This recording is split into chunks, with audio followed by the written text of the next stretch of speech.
what we did instead is we moved to a VSL model.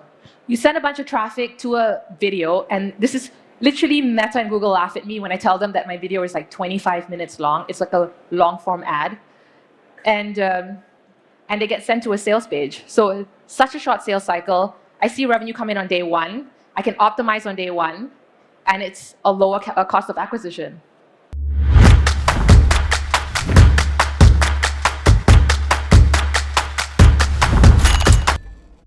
So the truth is, in order to scale the VSL 10x, we did 5 tests on the VSL.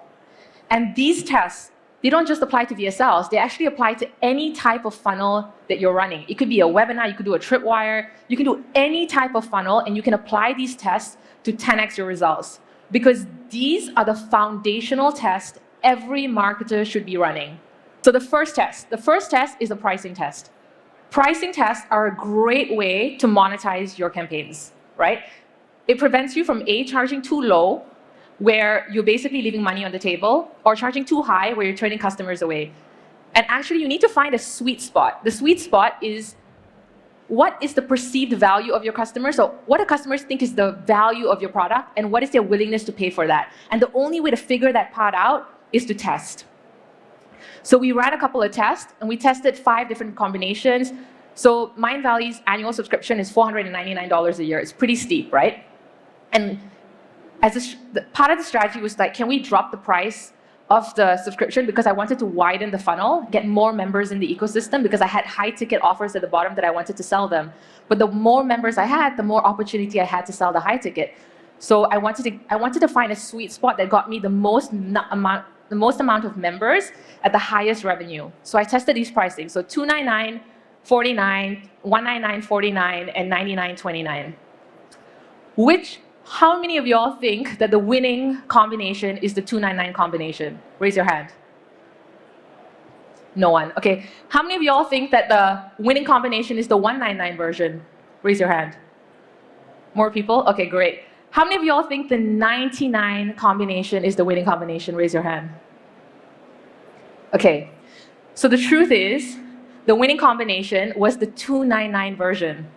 If I had charged $99, I probably would have lost out on a lot of revenue and left money on the table. So that's my point. My point is that you'll never really know what is your customers willing to pay and their perceived value of the product until you test it. The second pricing test that we ran is called localized pricing. So what we did is we set multiple tier pricing for different markets. So the thing is, every market is different. Like India has a different spending capacity than the US. Colombia has a different spending capacity than Singapore. So by having this tiered pricing, we were able to tailor the pricing to the market's ability to spend disposable income, average salaries, and we were able to actually activate the market. So by doing localized pricing, we were able to boost VPC by another 30%. That's huge, guys. That's huge. So now, if you feel compelled to do a pricing test, here are a couple of things to pay attention to. So first, you need to test a range of pricing, because it's a sweet spot. You can't just come up with a concept, a number, and just test that. It needs to be a range of pricing. Second is you need to measure, this is golden, you need to measure the impact of upsells and refunds. A lot of people don't do that.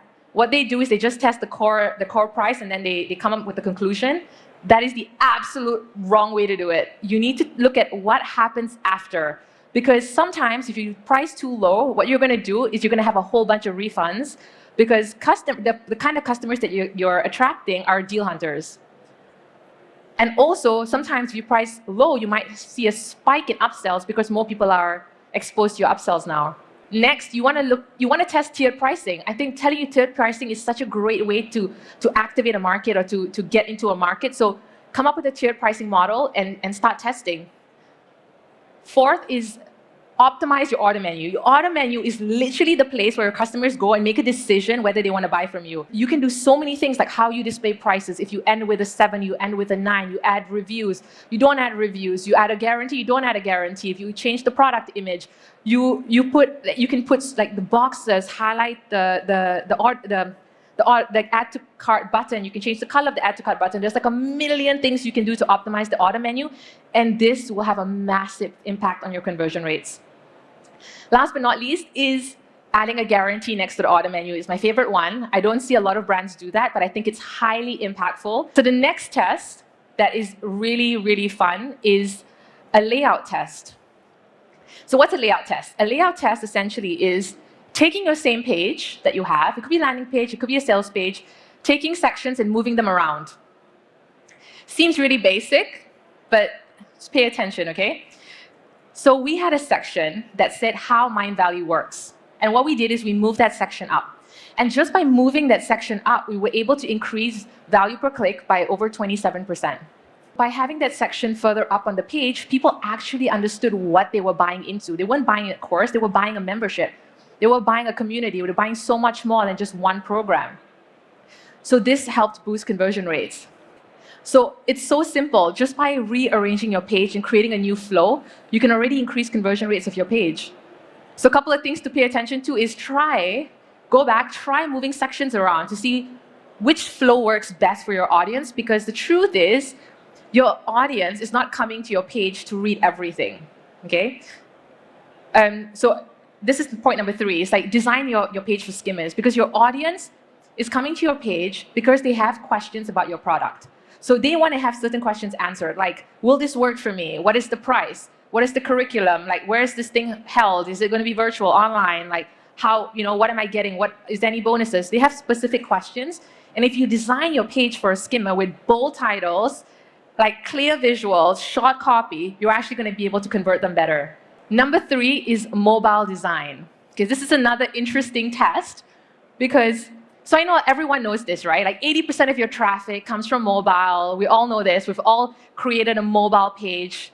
So we all get this part. But what we don't get is that when we test a mobile page, we design it for mobile, and then we just test it against the original page, right? So what we did is slightly different. So we created 2 pages, one for mobile, one for desktop.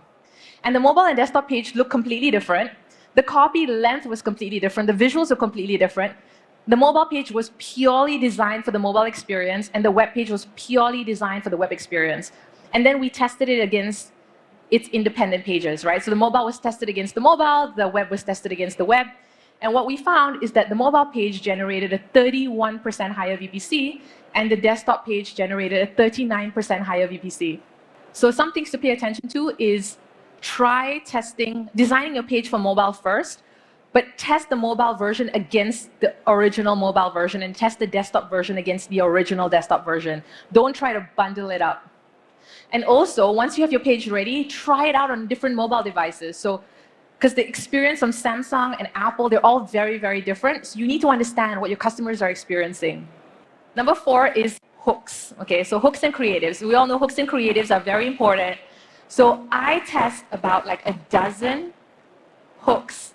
So when you're testing hooks, what I usually do, my creative process is I make a document and I write all the hooks that I want to test. So usually like I might start with a testimonial hook, then I might go into like a negative hook, I might go into like a controversial hook, dominant emotion hook, social proof, like maybe use like badges, speaking on stage, dream hooks, like a whole bunch of different ones.